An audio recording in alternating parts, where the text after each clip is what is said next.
do it. He is perhaps the most famous and critically acclaimed documentary filmmaker of all time. Ken Burns has explored numerous subjects, people, and moments in history in his critically acclaimed documentaries: the Civil War, jazz, baseball, the Vietnam War, just to name a few. His newest documentary, The American Revolution, is set to premiere in November. He co-produced it with Sarah Botstein and David Schmidt. To tell us more about the documentary, we welcome Ken and Sarah to the program. Good morning. Welcome. Good morning. Welcome. Thank you for having us. Hello, Houston. Sure. Thanks for being Hello, here. Houston. You know, I think my first question in all of this, in terms of time, when you're trying to put something together like this, is the Civil War just as far away as the Revolutionary War? Or is there really a difference in that group of years as far as gathering information and the stories? What a smart question. It's huge difference. I mean, we know the Civil War and we feel it. We feel like we know the people because we have photographs, thousands and thousands of photographs. We don't have newsreels until those veterans start reuniting at 50 and 75 and 100 years. And so that's just stuff you can use in your last episode. The Vietnam, of course, and World War II, subject of another film, are amply covered not only by still photography but by newsreel. There are no newsreels and there are no photographs for the American Revolution. Right. And what that does, first of all, is it makes us sort of feel detached from the actual events. We see it, we sort of romanticize it. We sort of treat it as an object, a relic in amber, and we don't see it for what it was, as a bloody civil war, as costly as our own Civil War, which was not a civil war as much as a sectional war. This was a civil war, lots of civilian deaths all up and down the 13 former colonies. And so when you have people in paintings, and only a handful, just a tiny percentage of people are painted, then the world gets anonymous. You don't have the portrait that the private had. You do have the portrait of the general, but you don't have the private. So our job, Sarah's and my job, and David Schmidt's, has been over the last nearly 10 years to sort of remove the onus of that, to make this a real and very violent struggle. It does not in any way diminish the great ideas that are a product of this. The most consequential revolution in history, we say. I think one of the most important events in all of world history, certainly the most important event since the birth of Christ, is the invention of the United States, where everyone before was a subject and now people have the opportunity to be citizens and all the tremendous responsibility. So we've told a story, and we've used reenactment footage, we've used paintings, we've used maps, and we have many people, writers and scholars who comment, but we have hundreds of first-person voices that give dimension and therefore reality to the famous figures like the George Washingtons and the Thomas Jeffersons and the John Adams. But it's also introducing you to a 14-year-old fifer named John Greenwood from Boston who joins the militia, or a 15-year-old from Connecticut who joins the Continental Army, or a 10-year-old gal from Yorktown, Virginia, who's all the way through. Really helps when that 10-year-old gal's remembrances are read by Maya Hawke, or that Tom Hanks is reading some quotes, or Meryl Streep, or Paul Giamatti is reprising his John Adams role, or there's Josh Brolin, or there's Sir Kenneth Branagh. We have French, we have German, we have British, Irish, common soldiers, King George. It is, everybody's there, loyalists as well as patriots. And so what happens is, I think the combination of how we've used the reenactments like footage, like newsreel, how we've used the paintings like photographs, how we've treated the landscape. We've always had live cinematography like it's the big star. This is the most beautiful, the prize of North America is what this is all about, and that those voices bring alive the story of the creation of us. And I mean that both as lowercase and uppercase, the U.S., but also us. And the problem is, because it just gets relegated to history or whatever, and it's not boring, it's too boring, and people aren't like, this is one of the best stories. We won't work on a more important film. Yeah. Sarah, quickly also, it takes, as I understand, 10 years to pull this together. Yet it seems so in the moment right now. Right. Calculating where we will be by the time a project starts to when it'll finish. How do you guys, you're always right on it. We love to talk about this because, we start a film in one moment, it comes out in another moment, and the whole way we are making the film, two things are happening. One, we're not listening to anything that's happening around us, and we're hearing the parallels and ways in which the history is resonating or echoing or talking to the past changes every month, every year that we make the film. And so we often work through 2 or 3 presidential administrations, certainly lots of local elections in our communities. Our lives change and our emotional connections to the story change, as well as the historical relevance or resonances. So, I mean, I love that about our work, but really, I say this all the time and we talk about it all the time. We really put our heads down and we try to get the story right and the history right. And then we just let it go out into the world and people will find the echoes and resonances as they change and evolve. And what we want is a film that will stand the test of time and a story that's accurate and dynamic and hopefully not boring. Yeah, I mean, and you can reverse engineer that. What if you didn't do that? What if you're pointing neon signs? Oh, isn't this so much like today? You've just dated your film. You've made it irrelevant, right? So if we are disciplined while we're making it, and we understand, look, there's a failed invasion of Canada in here. There's debates about inoculation. There's an eclipse. You know, there's lots of stuff, hundreds of things that you will go. But if you have a discipline about it, the way, say, an athlete has to be just focused on telling the story and figuring out how to do your job, then you're going to do something, and when it's out, it has that ability to be durable and lasting. And let's remember, today is a school day in most of America, and our films, some of them 35 years old, the Civil War series is 35 years old, are being shown hundreds of times today. Hundreds of times. So a portion of it in classrooms all across the United States. And that's true of Lewis and Clark, it's true of jazz, it's true of the World War II and Vietnam, it's true of country music, it's true of the Roosevelts, the Dust Bowl. They're in rotation, and that is joyous. It wouldn't happen if we're sort of saying, isn't this so like today? Well, we started this and Barack Obama still had 13 months in his presidency, and then we went through the first term of President Trump and the full term of Joe Biden, and now we're into the second term of... It doesn't matter to us. History will always rhyme. It will always resonate because human nature is involved. And the problem, and your interesting and really spot-on first question, is about that. We somehow think, because all we see are just the stockings and the breeches and they can't be like us. They are exactly like us. All of the degrees of generosity and greed, of virtue and venality are there among people and sometimes within people. So you can take somebody who's now become so cliched that you can't relate to him or her, and you make them human with flaws, and suddenly they're realer, more dimensional, and you're more curious about them. And you go, they did that? And suddenly the superficiality of the American Revolution, Lexington conquered, then maybe it's Bunker's Hill, which takes place at Breed Hill, Trenton crosses the Delaware, and then surrender at Yorktown. Boom, done, right? And the time between, the surrender at Yorktown happens about 2/3 of the way through our sixth episode of 12 hours. And that's what I was going to ask you. So the American Revolution is obviously this 6-part documentary series. And as you're exploring the country's founding struggles and the 8-year War of Independence, how do you decide what needs to go in 6 parts?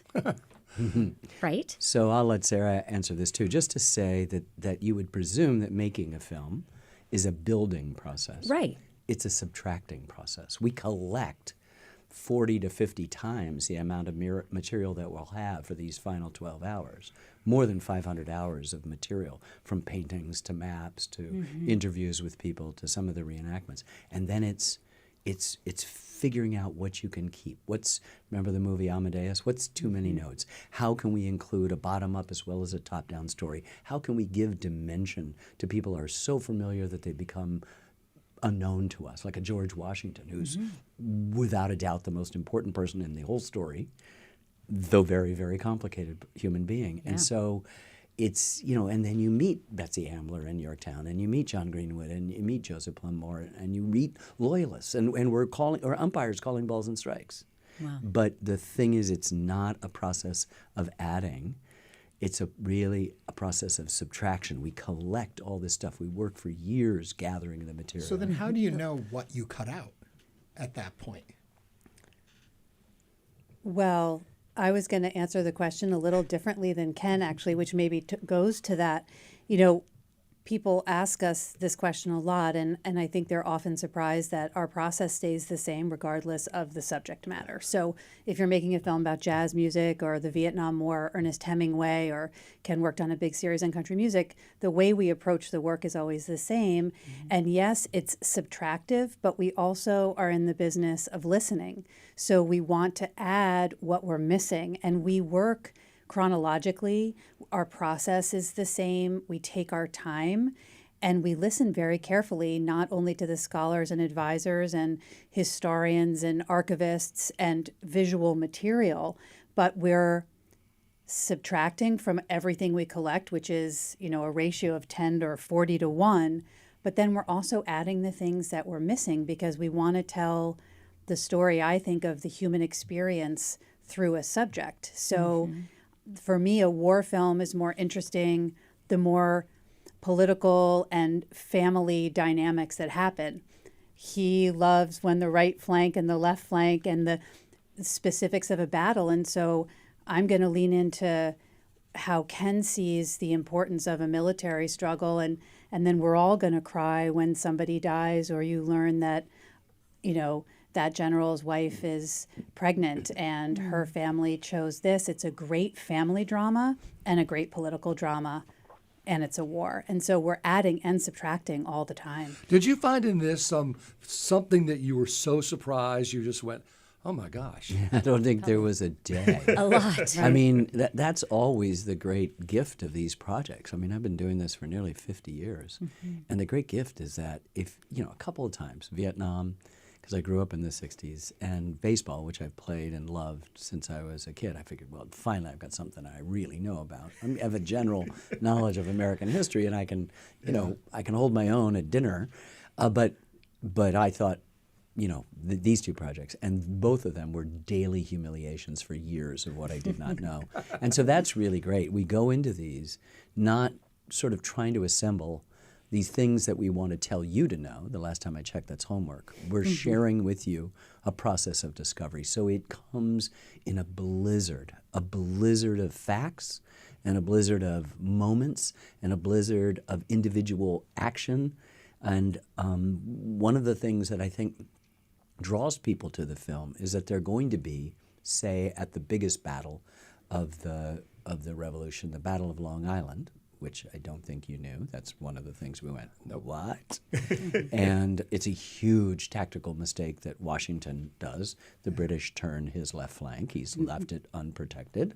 Sarah, and now gets it because of the animations and the maps that we used, and so it happens. But we're also interested in introducing you in the middle of that battle to Joseph Plum Martin, this 15-year-old from Connecticut who's joined and he's rowing across the East River, and we've got oars in a boat churning through, and he's headed to this thing, and he is now going, what have I gotten myself into? And so there's a kind of intimacy. You know the calculations and the that George Washington is experiencing, having realized that he for some reason left this Jamaica Pass, undefended.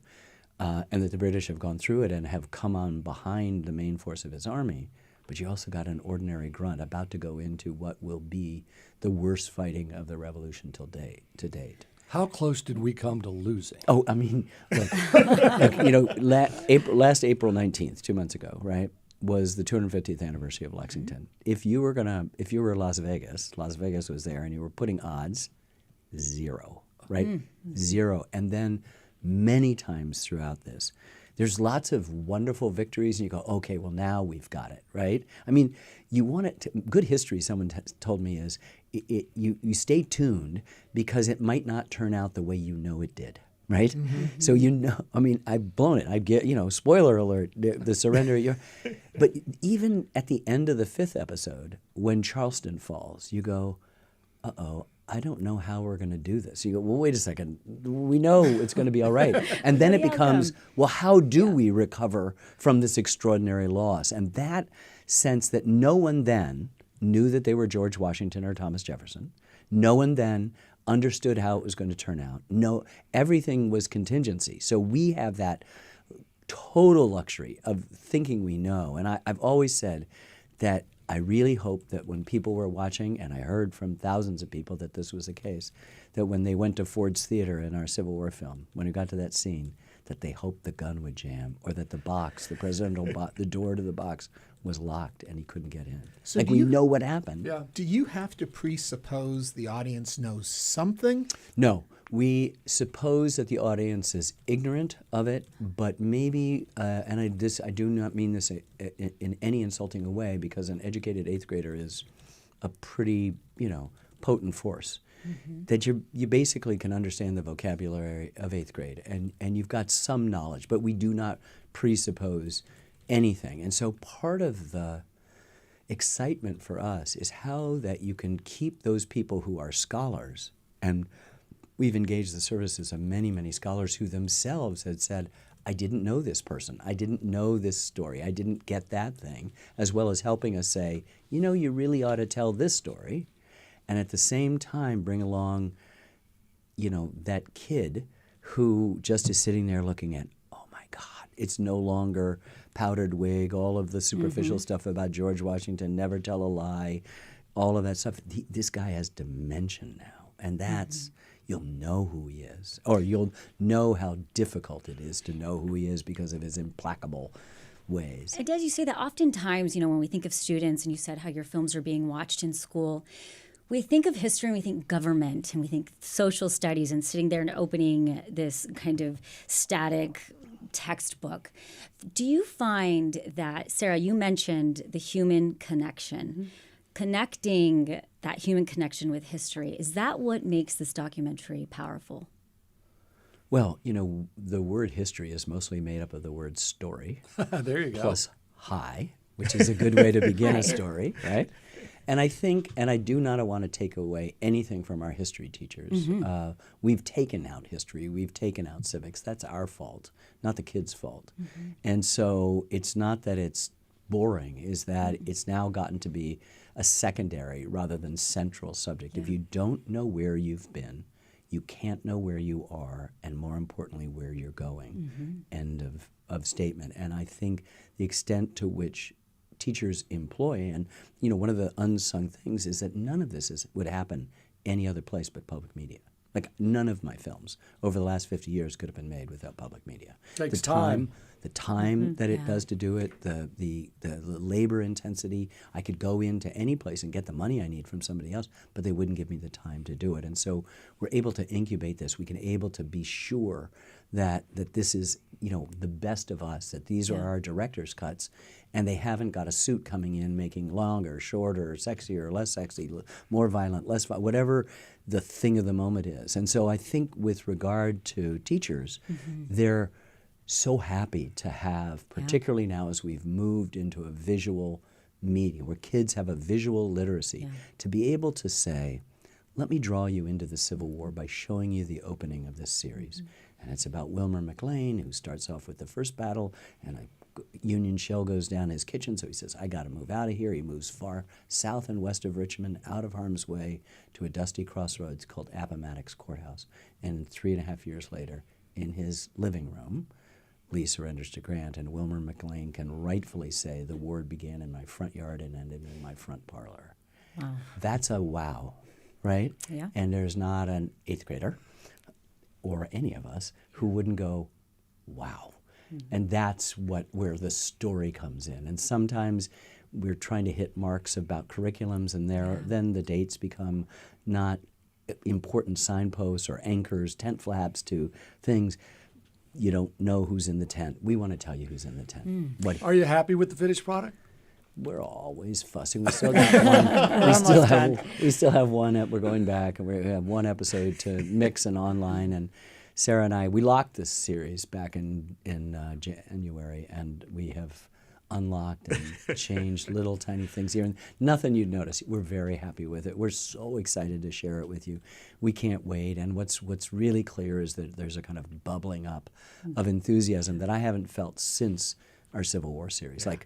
This is the time to know about it, to be reinforced with these ideas. Before people were subjects, now they're citizens. We figured out a way that everybody heretofore had been under an authoritarian rule, and that we invented all of these checks and balances, all these things that permitted us to live in a democratic society. It's really exhilarating, and it's more exhilarating because you know the phenomenal cost in blood and treasure and sacrifice that made it happen. We don't like kings.